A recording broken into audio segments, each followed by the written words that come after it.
As I told the faithful in Ashland yesterday, I did a little looking ahead at the last Sunday in July is when in our Sunday Masses, the church gives us in year B, John chapter 6, the Bread of Life discourse. So we'll see this gospel reading, in the summer, the end of July into August for 4 of the 5 weeks, because one of the Sundays in August is actually the Assumption falls on August 15th falls on a Sunday this year. So we won't miss one of the portions of John chapter 6, but I plan on having a really nice kind of 5-part series on the Mass and the Eucharist during that time, which I'll record, just in case, Mary Lou goes to the beach for a tan or anything like that, and since she has to miss one of those. But moving along now, so yesterday we saw the martyrdom of Stephen, a very important moment in the Acts of the Apostles, one of several important things in the text. Stephen really imitated Christ, and even as Luke portrays his martyrdom, you see a lot of similarities, between Jesus' crucifixion and Stephen's martyrdom. Stephen says, Lord, into your hands I commend my spirit. He says that. He forgives the people, as they're stoning him, just like Jesus forgave the people on the cross. And so now today, we're given what? We're given that devout men buried Stephen and made a loud lament over him. While they are believers in Christ, they're still very much human, even more human, as we might say. And so there's a lot of sorrow and anger happening within the people around Stephen, as they bury, not only a fellow Christian brother, they bury a friend, a companion along the way, So that's how it begins. And then we're told that from that moment, a severe persecution of the church broke out. And so things aren't looking good now for this very early Christian community. First martyr, and now everybody's fleeing for their lives. Friends are going in different directions. It looks bad. And then we have this fellow by the name of Saul. We'll hear more about him in the Acts of the Apostles, just in case you don't know who he is.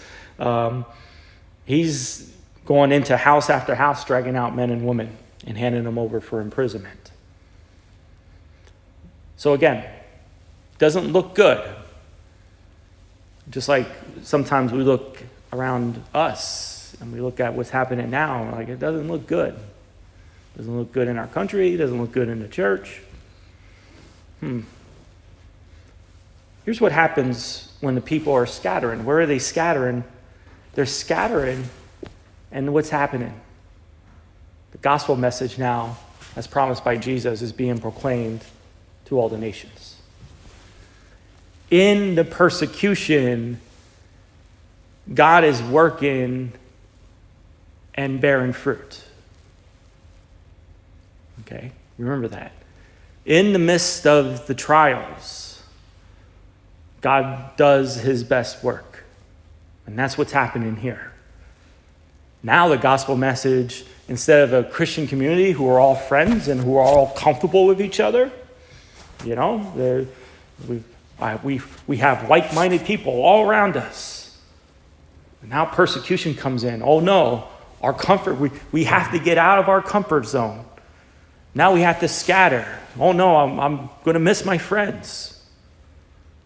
But at the same time now, from Jerusalem up north, down south, to east, west, as people are scattering, new Christian communities are being formed. And so the second half of today's first reading, one of those 7, along with Stephen, Philip, goes to Samaria. And we know Samaria very well from the Gospels, right? Especially John chapter 4, Jesus meets the Samaritan woman at the well.